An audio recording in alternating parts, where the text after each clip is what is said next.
If you've watched my other episodes in my Game of Thrones history and lore series, you know that I like to talk about the weirder, more mystical parts of A Song of Ice and Fire. The Faceless Men and the Drowned God, just to name a few. Today, I want to continue that by going over another religion that I find super fascinating.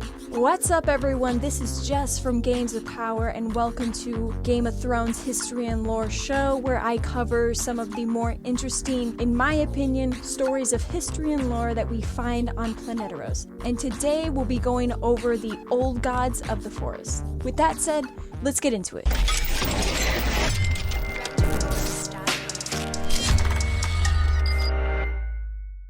The Old Gods of the Forest is an old polytheistic religion that believes objects, places, and creatures possess a distinct spiritual essence. Their gods are unnameable and innumerable spirits of nature worshipped by the children of the forest and people of the north in Westeros. The first men adopted this belief system from the children of the forest after they signed the pact, ending the Dawn Age. But when the Andals invaded Westeros, they brought with them the Face of the Seven, and it soon became the more prominent religion of the continent. The children of the forest, non-human original inhabitants of Westeros, carved faces into weirwood trees. Following the pact between the children and the first men, the children were given dominion of the deep forest, while the men promised not to cut down the weirwood trees found all throughout Westeros. For the children of the forest, their priests were greensayers, and are called this because of their magical ability to perceive the past, present, and future in green dreams.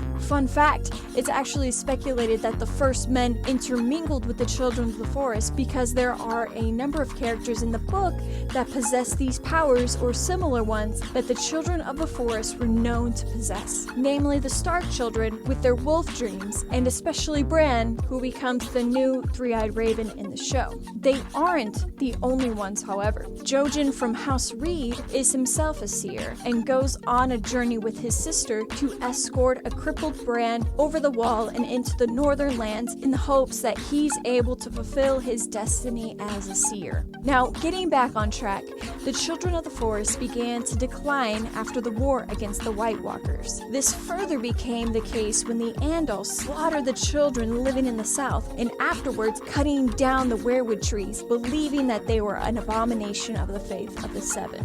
The Faith of the Seven made worshipping the old gods punishable south of the neck, because the Andals were never able to command the land north of it.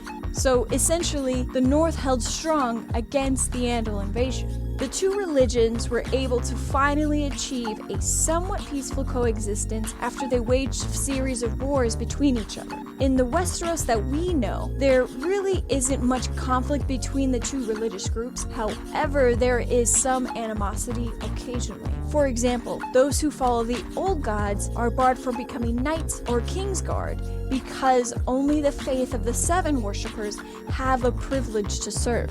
Now let's get into the beliefs and practices of worshippers of the old gods. As I've mentioned before, this religion is animistic, meaning everything within nature has a distinct essence. This means the religion is polytheistic in a sense because they have many gods, though they are all unnamed, not something typical of a polytheistic religion. You won't find old statues or elaborate text for the old gods, for these worshippers practice quiet contemplation in small areas of forest enclosed in castle walls, otherwise known as a godswood. This kind of worship is centered around the heart tree, a great weirwood tree with a face carved into them by the children. Weirwood trees are sacred, being the closest thing to a shrine that they have. Oaths or promises made in front of the weirwoods make these agreements binding to followers, so this stresses the importance of these trees. Now, the only real ceremony they practice occurs during a marriage, where the bride is taken to a weirwood and asks the gods for blessings for her marriage. Worshippers believe that as long as there are weirwoods, the gods hold power. However, to add to this, it's speculated in A Song of Ice and Fire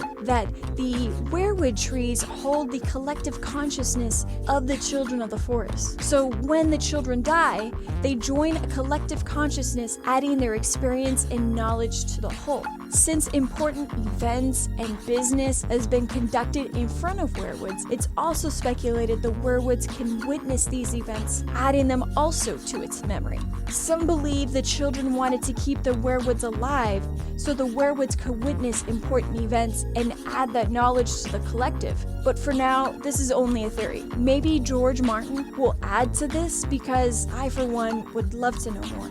Anyways, that's all that I have for you today. Thank you so much for tuning in, and tell me what you think. If you lived in the world of A Song of Ice and Fire, would you worship the old gods, or would you worship the seven? Would you worship neither? Let me know below. For myself, I think I would worship the old gods. It reminds me of current day religions like Shinto or Zoroastrianism, which I find very interesting myself. I like how those religions are very personal and contemplative, and since I tend to be introverted and contemplative, I think I'd fit right in. Anyways, as always, thank you so much and have a great one.